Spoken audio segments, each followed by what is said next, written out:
about the cemetery of Death Valley Junction.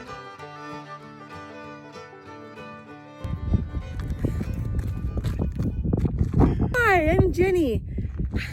And today I give you history.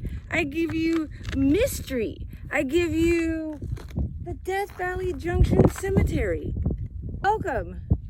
Right outside of Death Valley Junction is their town cemetery, which has been here since the late 1800s. Now, in doing some research about this place, I realized there's a lot of people in here that I know. I mean, I don't know, but I know. Today I give you Jenny from the Junction. For those of you who don't know, I love Death Valley Junction because I have worked and volunteered there for over 3 years. There's a mystery grave in here that I want to find because there's a story that Mr. Gower told. We'll get to Mr. Robertson in a minute. He is somewhere in there. But also buried in this cemetery are family members of my friends. Marta's ashes, people often ask where Marta Becket is buried. No, she's not buried in the cemetery. She had her ashes spread all over Death Valley Junction. But her mother is buried here. Uncle Rito is buried here.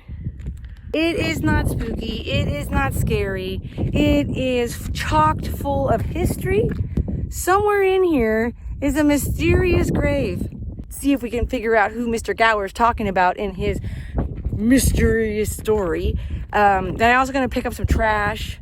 There's things like this that are floating around in the wind.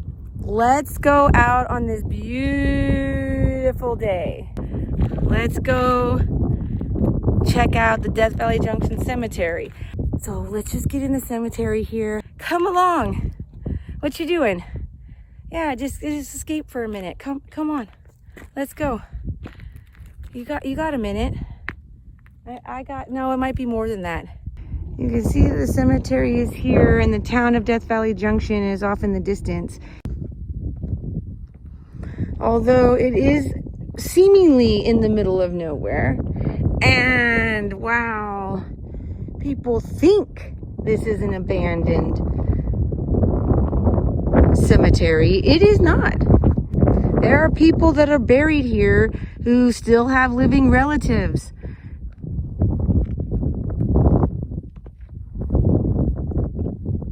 Well, I'm out here today because of Mr. Gower's story. And I read this story in a out-of-print book, who Mr. Gower was. So Mr. Gower was one of the Pacific Borax company men. He lived at Ryan Camp. He has a gulch named after him. We definitely should go hiking at Mr. Gower's gulch at some point soon because it is not only amazing and beautiful, I know you guys like it. He worked at the Ryan Camp when it was a mining camp. He worked there when it was a hotel. He worked at the Death Valley Junction when they had turned that into a public hotel. Mr. Gower's wife wrote a song for Easter morning to Death Valley, which I cannot find. I've been searching for it now for about 2 years, and I've even reached out to Death Valley. So if anybody knows how to find songs that were made in the 30s that may or may not have any kind of record, let me know. And somewhere after 1934, maybe 36 or 37, there was a man who passed away on the other side of the park in Pahrump Valley. Now, apparently this man was about 250 pounds. So Mr. Gower said it took a minute to get him over here because, you know, this is the middle 30s. It's not like the roads were exactly the same as they are now. And definitely it was a struggle to get him here because he talks in small length about that situation. So then they put him in the newspaper for him. A few days later, his wife shows up. Dun, dun, dun. His wife insists he died with a will and $700 in his money belt. He's him dug up because that's her husband and that's her money that she's owed. And so Mr. Gower has to go and find, it's the Hispanic grave diggers, because that's who's digging the graves in those days. And he gets those gentlemen, he comes out, he has them dig up Mr. Robinson, then they find nothing. There's nothing on his belt. There's no money, there's no paper, there's nothing. Fine, put the man back in the grave, goes on with business. Well, about 4 or 5 days later, the FBI shows up. Now, the FBI wants to see Mr. Robinson because they want fingerprints and they think it's this man who is wanted. And so Mr. Gower then goes to the Hispanic gravediggers who say, no, we are not going to dig up that grave for you. They go missing. And so then Mr. Gower has to find someone to dig up the graves. I guess it was a bit of a struggle. He had to pay extra money. He doesn't quite say who digs them up, but he finds somebody to dig them up. Then the FBI men proceed to cut off the hands of Mr. Robinson, cut his hands off, and leave. And then Mr. Gower buries him again. Now that's why I put the quotes on the FBI, because I don't know. That does not sound very FBI. Maybe the FBI was different in the 30s. Quite possibly the FBI was different in the 30s. And in order to get fingerprints, they would just cut your hands off and take your hands with you. I don't know. Let me know. So I'm not exactly sure if I'm going to be able to locate Mr. Robinson's grave. But we're going to take a walk around here and see. I do know that this first grave here off to the right is of a child. This would be a good time to talk about the fact that you do not take things from cemeteries. My friend Laura, having grown up here, and her father, will get over to Mr. Gray and her grandmother, Mrs. Novak, in a moment. But growing up here, Laura does remember that there were wooden toys for the young child that was here. And that is different than, going around and possibly, picking up trash. Okay, so Mr. Robinson, we know, was on his own. He may not even have a headstone. Let's just jump ahead here for a second. Walk over here to, I'm not sure if these are the reeds. If I don't find a headstone, these might be the reeds. Because it was completely normal, if you had the money, to fence your own plot. And so this is a family that is in here. Whatever this family is, obviously Mr. Robinson would not be in here.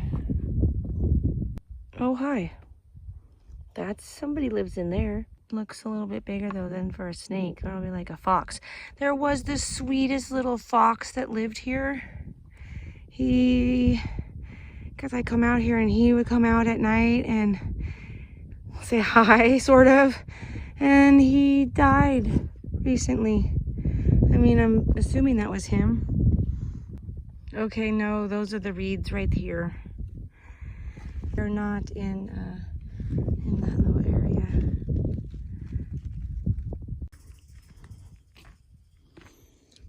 Okay, well, just by just simple detective work, I'm gonna roll with that plot with the square around it. He's got to be for family or for workers or for a certain group of people. These two are rather close together. This is a child that looks very much like a family. You must remember that there were families. There was 300 to 400 people living here. And we'll get over there. All those have headstones. And so we can recognize all of those. My take from just walking around this place is that one of these over here is Mr. Robinson. So digging it up a second time proved extremely difficult for Mr. Gower. And I had thought that I would see something that would be like, oh, that's it. But as I started thinking more and doing more research, I realized that there's been 70 years or however many years of weather, like weather damage. I was thinking this plot, I mean, even though it's got flowers on it, the thing about it that gets me is it seems bigger than other ones, which to me would be like, okay, well, you dig the plot, then you undig it, redig it. I don't know. Am I spreading lore? I'm not trying to. There's that.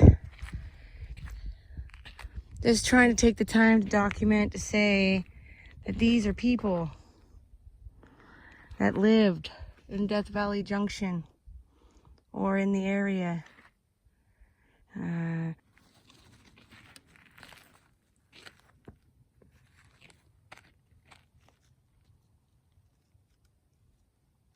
Refugio and Arnolfo and Francisco. Gutierrez family is here. I really wish I reached out to the official historian of Death Valley Junction, my friend Joe, and I'm hoping he might know who this is. This is a rather large looking mound. All we know is Mr. Robinson is here somewhere. This is a railroad man, I'm guessing, because it's got a spike tied to him. This is Marta's mom, Helen. And these are the Brightons and the Goldstein. This. Need to come paint that back.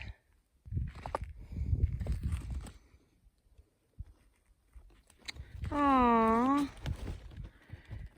Okay. We'll be right back. This is Marta's mother's grave, so I'm gonna sweep that up a little bit and clean that. Give it a little bit of love. But over here, I can't read what Mr. Brighton wrote on his tombstone, so I brought my brush from my car. Let's see what we can do.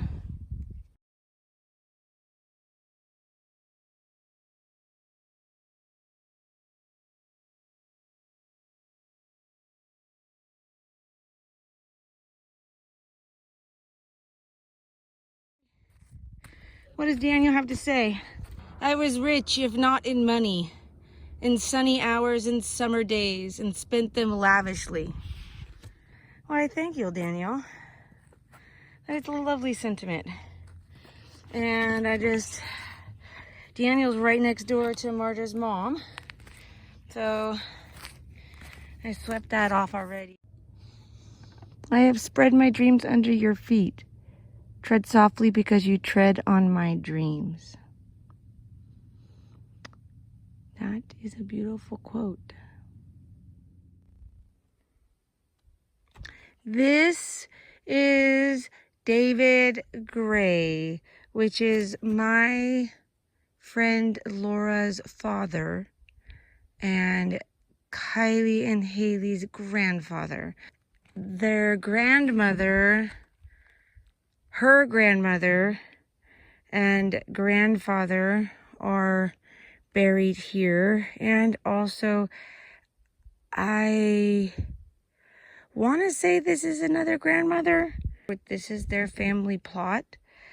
He was a man who actually helped take care of the cemetery and keep it clean and organized, and is the one that maintained all the rocks that go around the graves, because this is a floodplain. Believe it or not, this floods. Here's another person that has no grave, so that could be Mr. Robinson.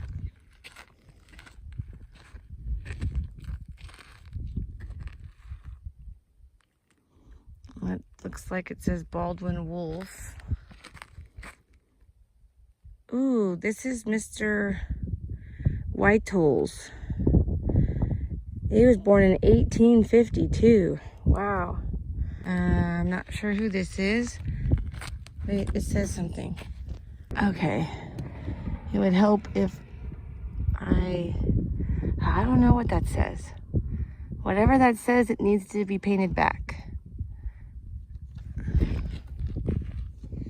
Okay.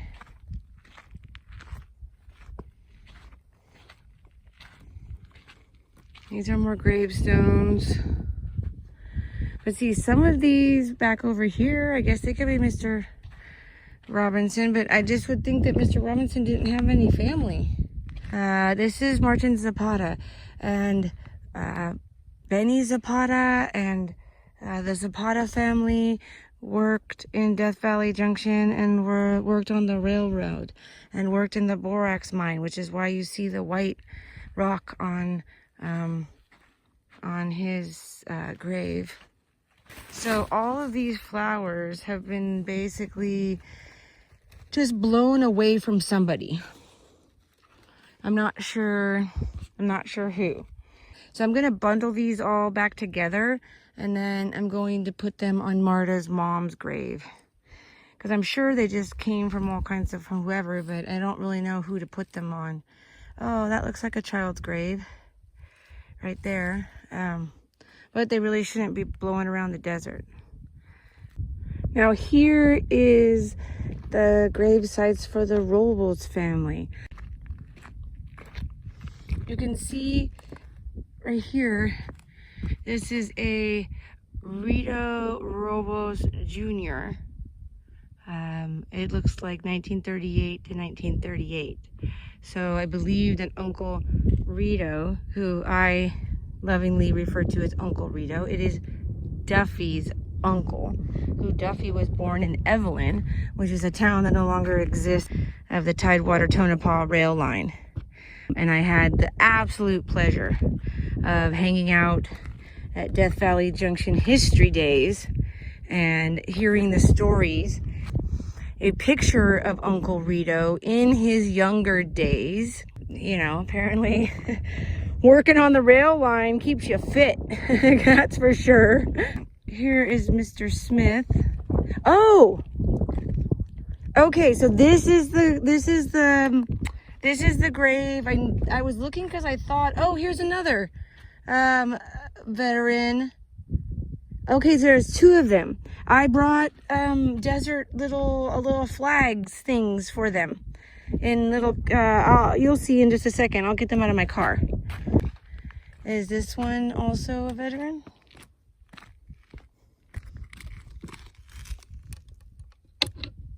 This man who ever thought of others lives on in our memory. Oh, it's Sir Rogers. Oh yeah. Okay, this is Mr. Roger. Mr. Rogers' house. Hold on a second. I just gotta flip this around here for a second. Okay, so I just have to, for a second, this is one of the Rogers. So I love the Junction. Mr. Rogers. Oh, I got really excited, and I get it. You don't know why I'm super excited. So Mr. Rogers, and I'm not sure if this is the Mr. Rogers, but Mr. Rogers was one of the only people who owned property alongside of the Borax Company and Mr. Tubbs back when they did the census in the 20s. And that seems like he would be a little young. Like maybe it's a son of Mr. Rogers. I don't know, but I know about Mr. Rogers' house. But I got my little flags I made, and I knew they'd be in the desert. So I put them in tin cans and rocks. And then, because they'll sit here, and then you'll see. Hold on just a second.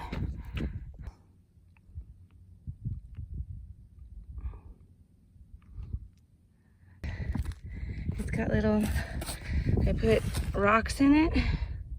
There you go. I put rocks in it and a tin can, so it just stay put and it blows. And for Raymond Carr and Howard Lee Smith.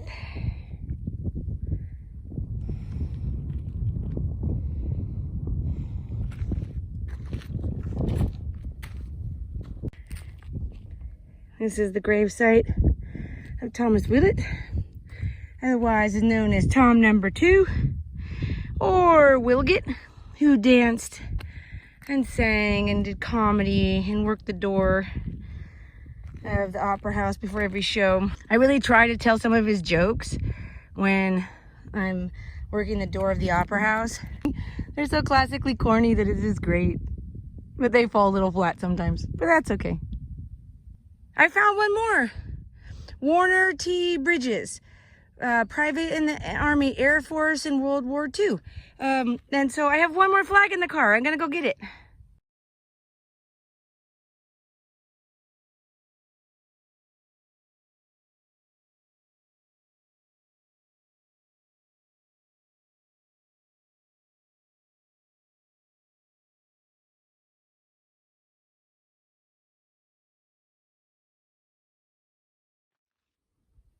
Okay, did we find Mr. Robinson? No, I don't know. I don't think so exactly, but that's okay. We did find a bunch of flowers floating around the desert that we picked up from blowing in the wind. And we're gonna walk over here and put them on Marta's mom's grave. We cleaned some graves up. There's a lot more work that needs to be done, but Laura and I are gonna come out. But we've got this bundle of flowers. I am Jenny. This has been your historical journey. Be grateful, make good choices in your own adventures, and I'll catch you on the flip side.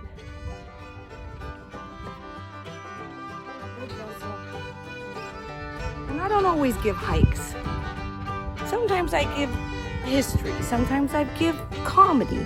Sometimes I just give random stuff that just makes any sense to anybody but me, and then I think you want to see it. Some interesting graffiti. It's like a sticker graffiti.